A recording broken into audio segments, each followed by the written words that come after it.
This session is why you need to detect more than PTH with Matt Hathaway and Jeff Myers. Thanks very much.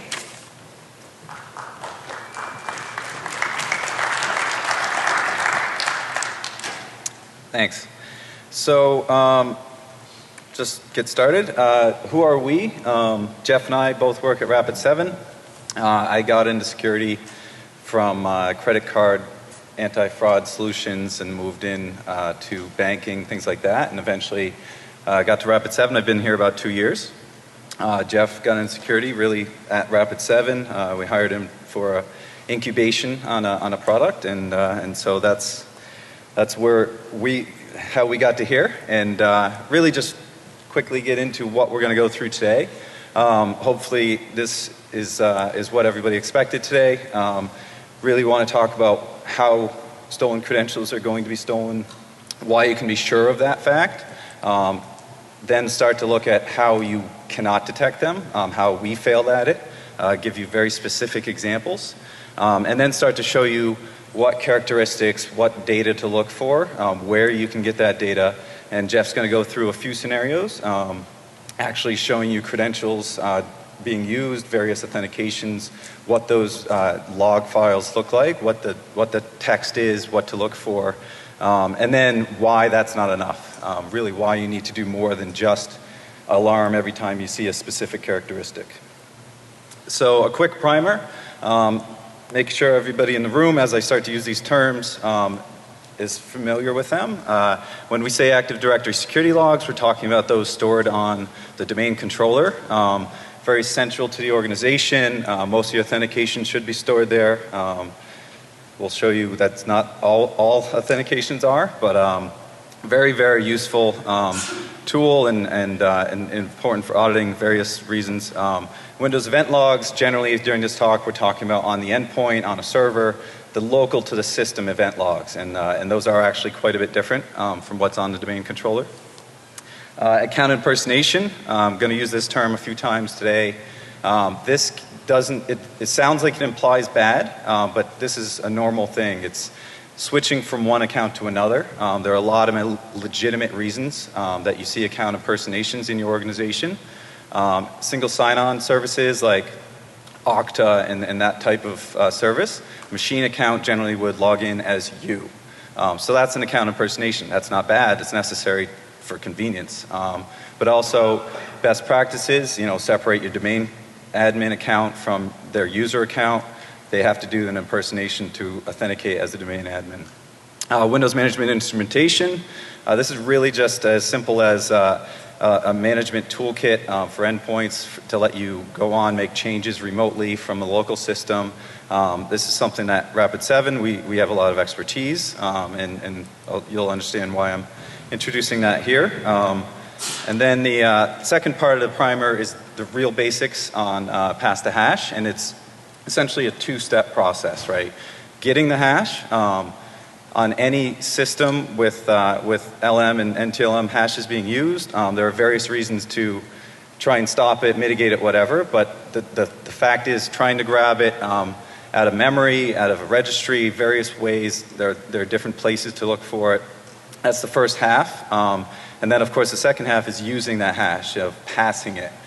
So whenever you're trying to authenticate, rather than ever needing the clear text password, you don't need to. You would just hand over the hash and authenticate with that. And as long as LM or NTLM protocols are supported for that authentication, you'll be in. And the reason that's still in place, decades-old systems like printers and various file sharing services all need that kind of authentication, and they haven't been updated to move on from there. So that's kind of important for one of our scenarios. Just wanted to go through that briefly. And now I'll go into a little bit. This slide might scare you thinking this is a marketing talk, but in fact, it really want to talk about, I'm a product manager, so I tend to do different slide decks here and there, and one day I was looking for a simple way to represent kind of the attacker mentality, and I was actually quite scared when I saw this. This is what came up on Google Images, looking at discover and expand, things like that. And it's because it's an existing model. It's a tried and true model.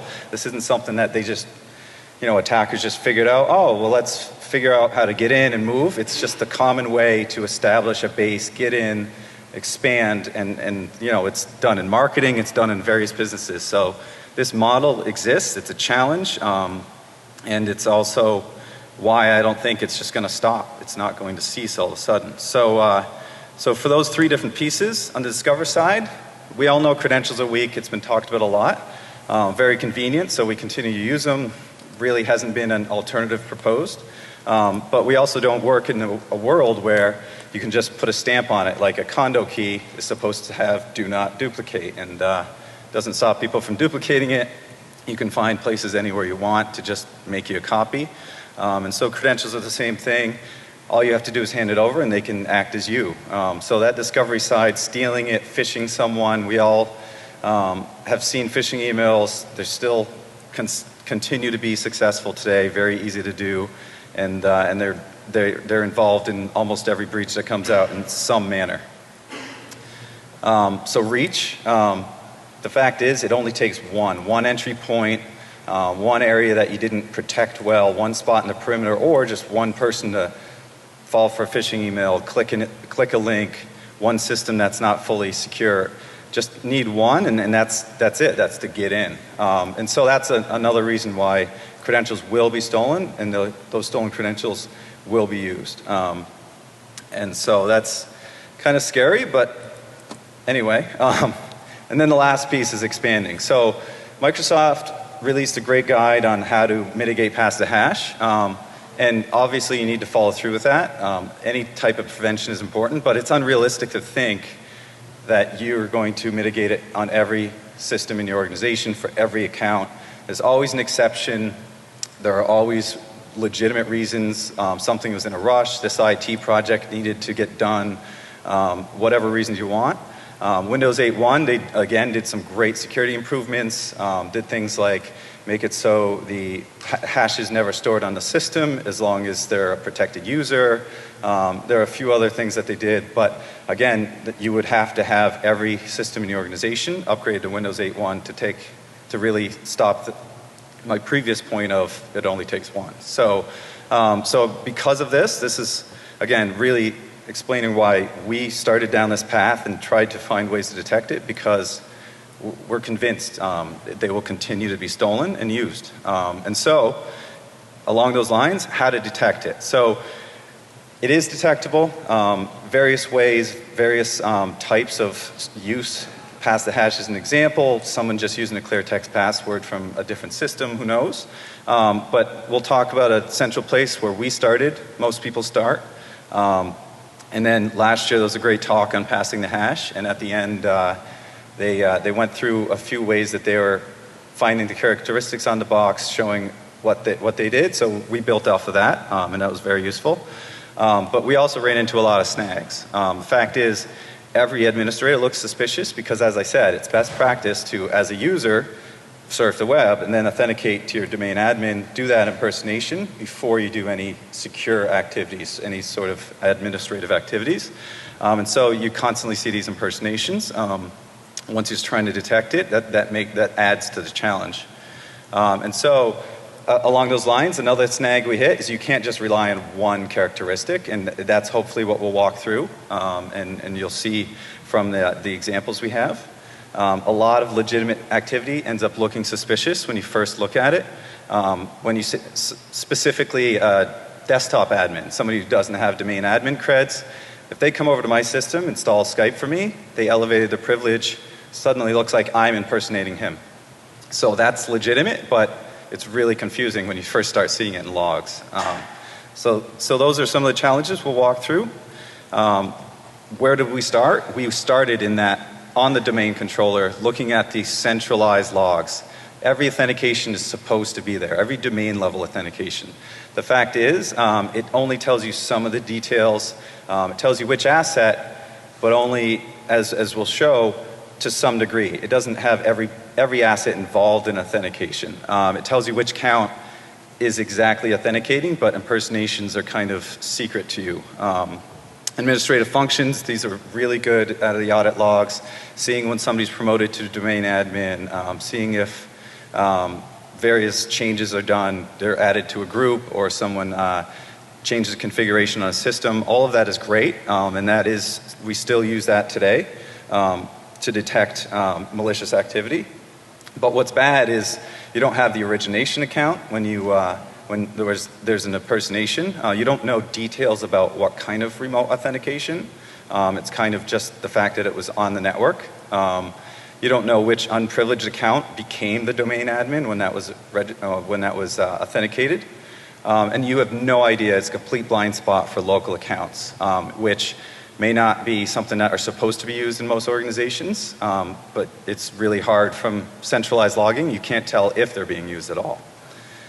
So with that, that's why we're really pushing, and we think it's absolutely mandatory to use event logs on the endpoints or servers or whatever local system if you want to see enough activity to detect stolen credentials being used. You need to look there. Things like admin accounts. Ask your local pen tester. They'll tell you they can try admin on every single system in the company with a blank password, and no alarm will go off. No account will be locked out. Nothing will happen. They'll just be poking around, seeing, and hoping to find one system where they still have a blank or default password.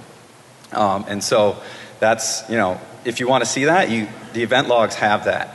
It also tells you things like if event logs were recently deleted, which generally, I don't know about you, I'm not spending a lot of time deleting my event logs, but people that are going to delete them are attackers that are trying to hide their tracks. And also, they're just much richer.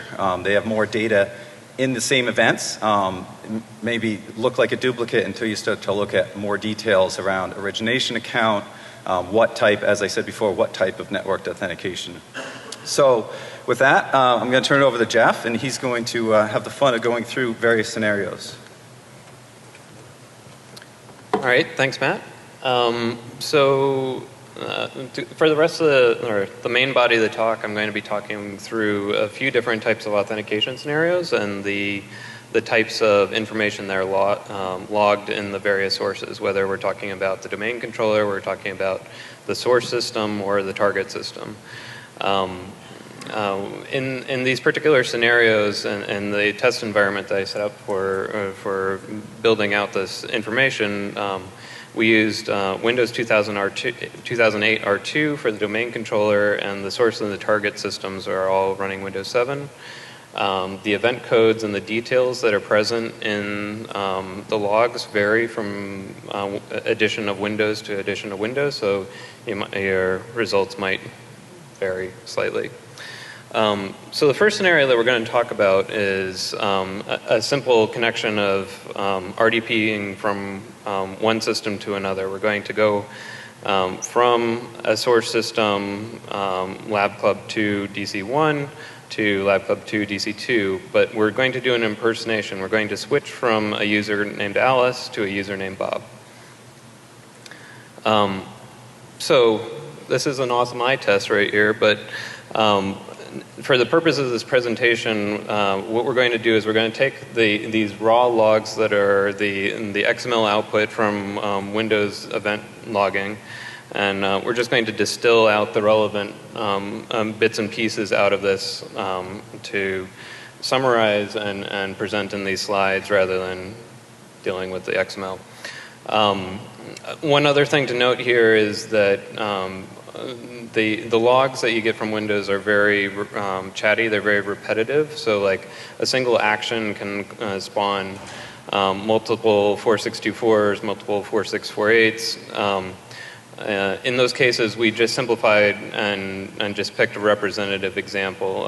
Most of the times those repetitions are small details like changes in the process names that are doing the authentication or that sort of thing. All right, back to the example that we're going to start with. So again, using RDP to log in from system A to system B and changing users. On the domain controller, we see that we see an authentication from the source machine is listed as the workstation name, and we see that the target username is Bob. We're logging in as Bob. We see that there are authentications to the target machine. We see the 4648s and 4769s, that's a mouthful, about the system that's actually being logged in. But if you notice in all the details here, there's no indication of Alice at all. Alice was the source user that's doing the impersonation. So if we compare the logs that we get on the endpoints when we look at the target host first and the source host, on the target we see both the source host name and the IP address and the name of the target's user. So Bob shows up on the target host as expected. One other interesting bit here is that the target host is the only place where on the specific log type of 4624 that you actually get the login type that indicates that this is a remote interactive login. This is something that Matt pointed out. Whenever you take a look at the events on the domain controller, all you see is the fact that there are network events, network logins occurring. You need to actually go to the endpoints to get the details to say, hey, this is an RDP connection. On the source host is the only place where you actually get the information about the fact that there is an impersonation going on, that you're switching from Alice to Bob. The source host also lists the target server name in that log message, which is great. So to summarize, if we compare all these different sources, if you're trying to get the complete picture of source user, source asset, target user, target asset, the source host is the only system that provides the full-fledged details. All right, so the second scenario that we're going to talk about is a login where you do an account escalation on an escalation of privileges on a particular system. So in this case, the user Alice is escalating privileges to a local account administrator on a particular machine. This can be normal, legit activity like the installation of software. Matt mentioned this for the installation of Skype. Or it could be for malicious purposes like somebody wants to do a hash dump against that system. So when you're running as a local administrator and that activity, nothing at all shows up in the domain controller event log. The only source of information you'll get about this activity at all is on that particular machine. So you see the information here. You see the source user and the target user. Another thing to note, if you're just parsing and processing these logs for the first time, the only way you can really distinguish an administrator domain account from an administrator local account is the fact that the target domain name is the name of that system that the local account is for. Otherwise, it should be part of the domain, like the test dev is shown in the other examples. All right, now the interesting one. So we're going to talk about a scenario where we're going to execute a pass-a-hash attack with using Metasploit. So in this scenario, we have an actor named Craig, and he's going to do a multi-stage attack. So the first thing that he's going to do is he's going to communicate with this first system, Lab Club 2 DC1, to actually do the ripping of the hashes. He's then going to take the hashes that were extracted from that first system and use them to log in from a second system to a third system. So hopefully that's not too confusing, but the thing that we're really interested in probing here is the act of doing the passing of the hash, not the extraction process, the ripping process, because there are some signals left in the logs about that activity as well. So I'm not going to do a live demo of Metasploit, but and here's a quick screenshot showing the process of dumping hashes on that RIP target machine. And I highlighted on the screenshot here that and the connection to the system that is the RIP target, and at the very bottom there's the hash that was extracted for the local administrator account on that target system. And then the second screenshot is the actual act of passing the hash to execute the PS exec attack on the target system.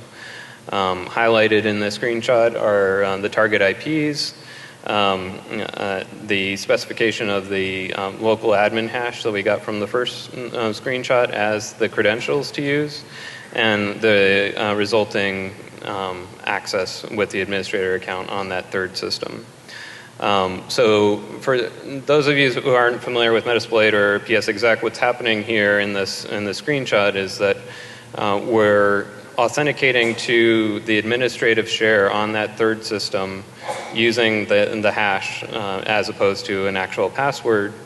We're copying over a executable payload to that share and remotely invoking it. That executable will then call back to Metasploit and open up an interactive system where you can effectively own that system and do whatever you want on it. So let's investigate what's left in the logs when the actual act of passing the hash occurs.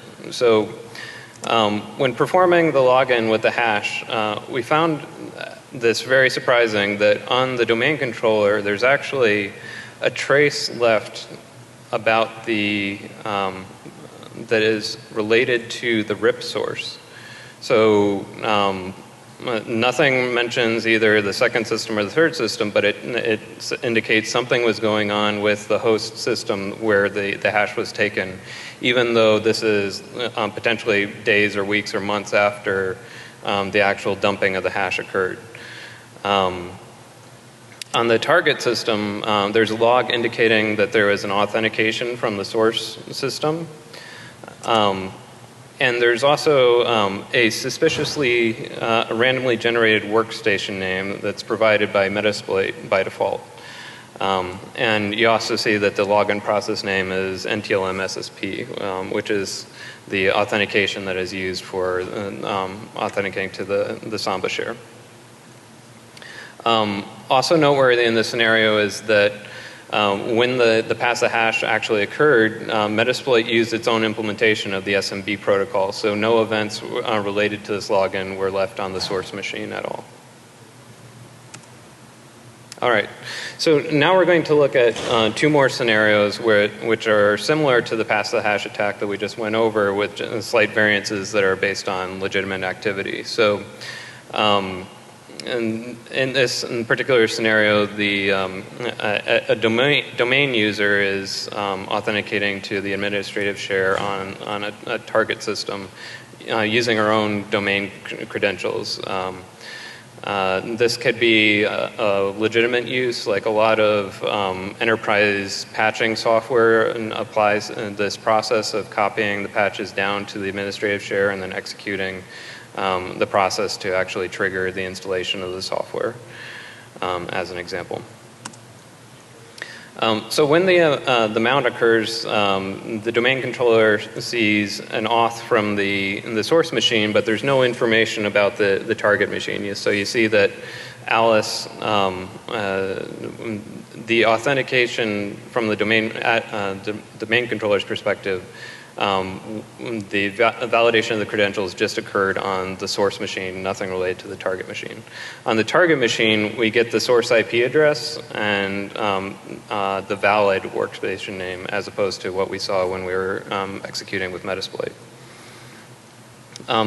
In this case, since it's not an impersonation, we went from Alice's account to Alice's account. There was no information captured on the source host of this activity at all. All right, finally, we're going to talk about a similar authentication, except instead of logging into the domain account on that target system, we're going to do an impersonation. So we're going to log into the local administrator account on that target system This is the same account that was targeted by the pass-the-hash attack in the Metasploit case. So when making an authentication to the local account, it's considered an impersonation, so it's actually logged on the source host. It provides the information that this source user, Alice, did an impersonation to this target user, administrator. On the target system, we get the full-fledged details, very similar to what we were talking about earlier. You get the source, you get the same process, you get a valid workstation ID or name. It looks exactly like what we saw in Metasploit, other than the fact that the workstation name is valid. So in this case, because it's an authentication to a local account, there is nothing left on the domain controller at all. And that's it.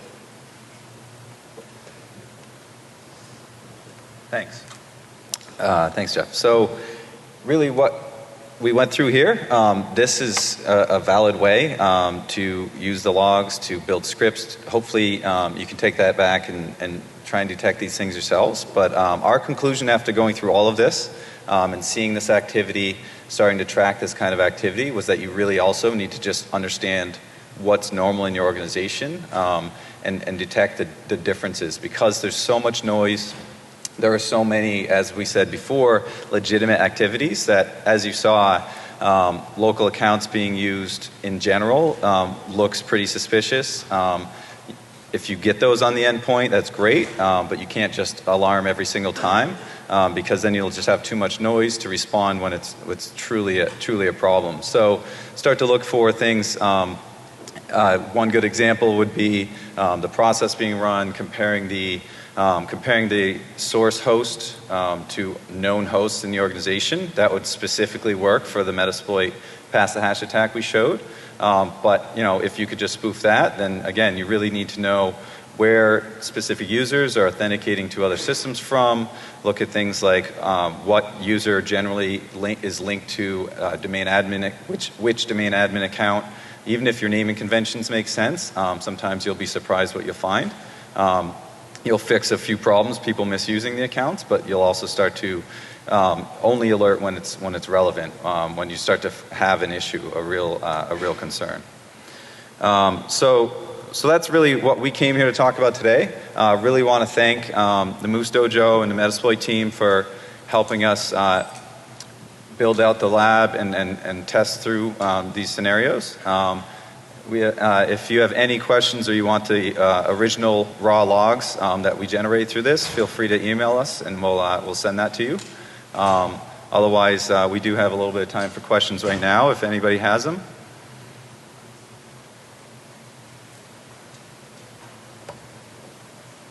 So in the security event logs for authentications, oftentimes you'll get processes that are created as a result of that.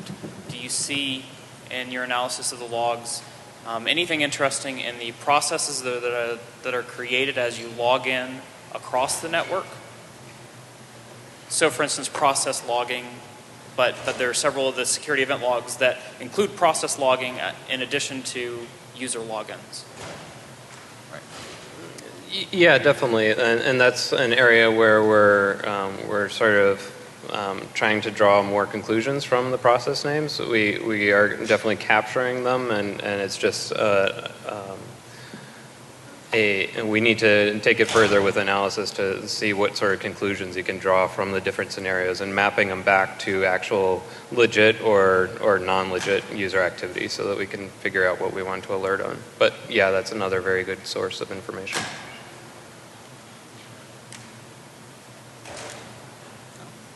Anyone else? All right, thank you very much.